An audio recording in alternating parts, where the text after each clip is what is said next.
bergeser dengan tema manajemen karena kita mengamati dialog-dialog kita di majelis-majelis dan juga di media sosial ya. Minta dijelaskan sedikit dia tentang urgensi ilmu bersadar. Karena kami ini banyaknya bersunat itu ya. Oke.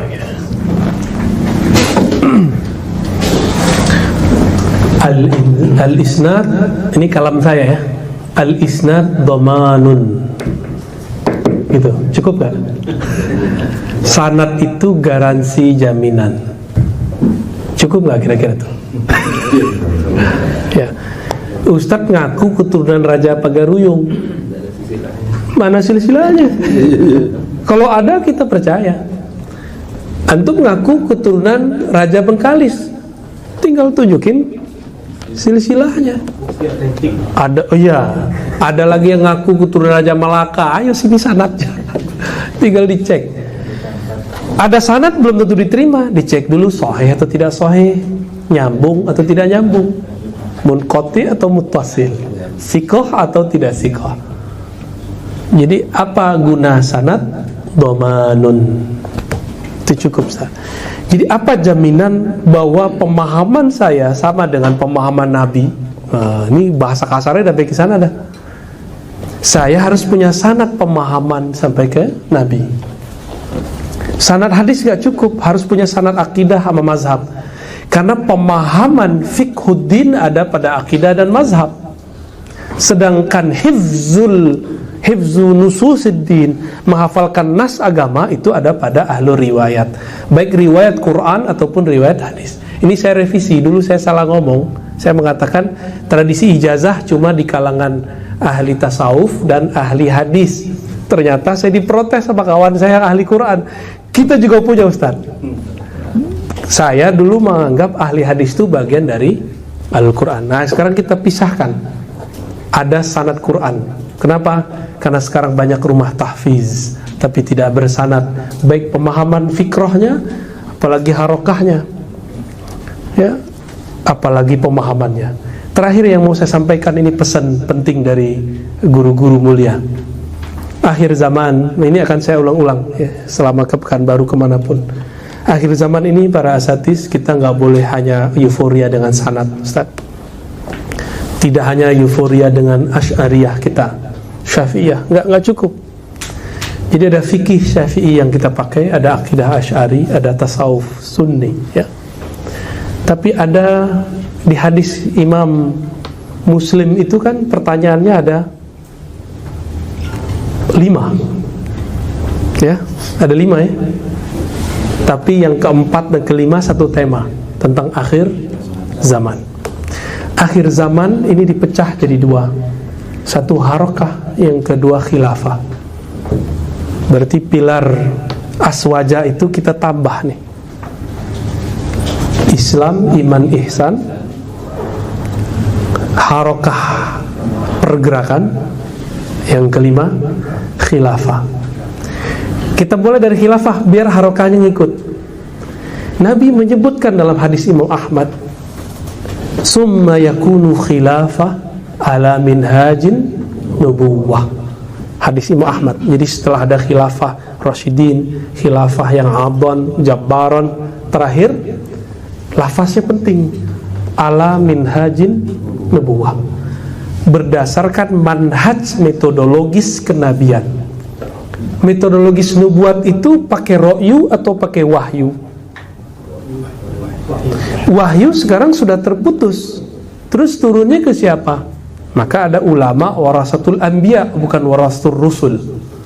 Kalau warasatul rusul ada syariat baru di akhir zaman, kan nggak boleh ada. Yang ada warasatul anbiya. Kalau pada ulama jatuhnya ilham,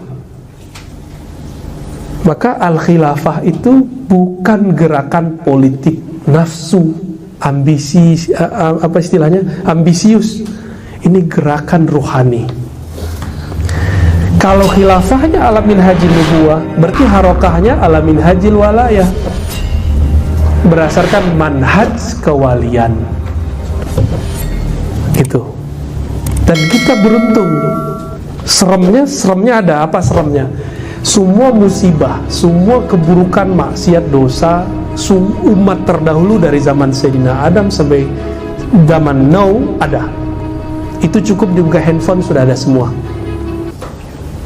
Maka antum aja yang soleh-soleh nih zahirnya di rumah belum tentu soleh tontonannya kan. Karena fitnah akhir zaman udah begitu itu, ya udah begitu, nggak bisa, nggak ada yang kita nih suci, nggak ada lagi. Tapi Nabi dulu pernah ngomong tentang manhaj walayah itu. Mereka disebut ahlul badar. Salah satu mauqif Nabi tentang mereka apa? Coba antum pikirkan. Nabi ngomong gini, i'malu ma syi'tum fa innallaha qad ghafara lakum. Kamu buat apa aja deh suka-suka, Allah pasti ampuni. Itu makom mereka apa? Kekasih. Kekasih kita sebut wali. Wali itu kekasih karena kenapa? Karena ada apa dia jadi kekasih? Orang cinta itu karena kenal atau nggak kenal? Karena kenal, bukan hafal, kenal.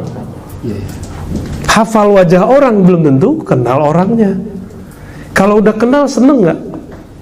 Kalau udah seneng jatuh cinta. Kalau udah cinta kita berkorban untuknya. Kehendak dia, kehendak kita. Maunya dia, maunya kita. Itulah manhajul wilayah, manhaj kewalian. Semoga kita masuk ke barisan itu, maksud saya. Antum boleh bergerak di partai politik manapun, tapi pakai kolbu, ya. Tapi partai politik itu bukanlah nanti calon yang akan menciptakan khilafah, itu bukan. Nanti di lain waktu saya cerita bagaimana proses bentuk khilafah itu nanti. Bukan dengan cara selebaran, enggak, demo, enggak, marah-marah, enggak, pakai takbir, enggak. Ada takbirnya, tapi bukan takbir yang membenci.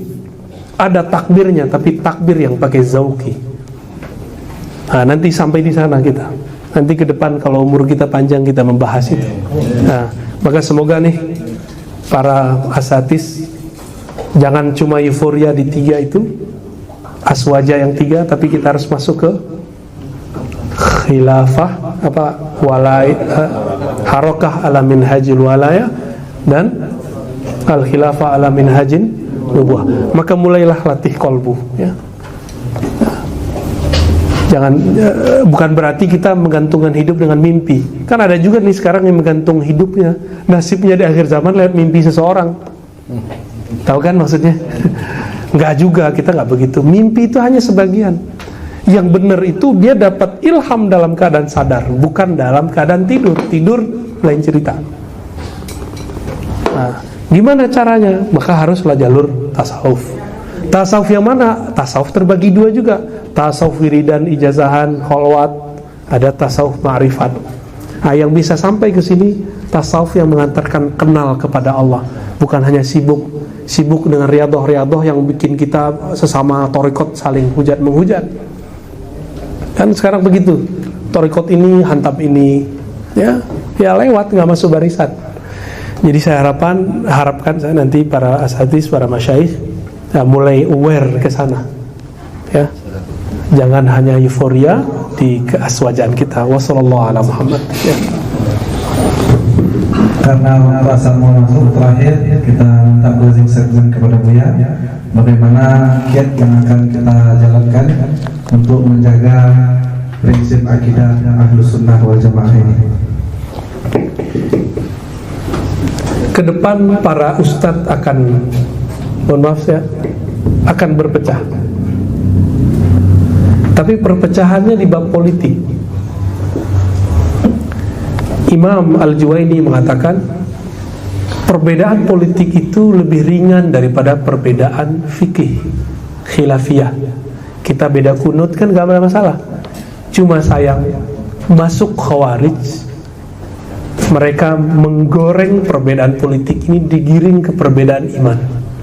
Maka harapan saya gak khawatir antum Syafi'inya gak khawatir, Asy'ariyahnya saya gak khawatir, antum suka tarekat saya gak khawatir.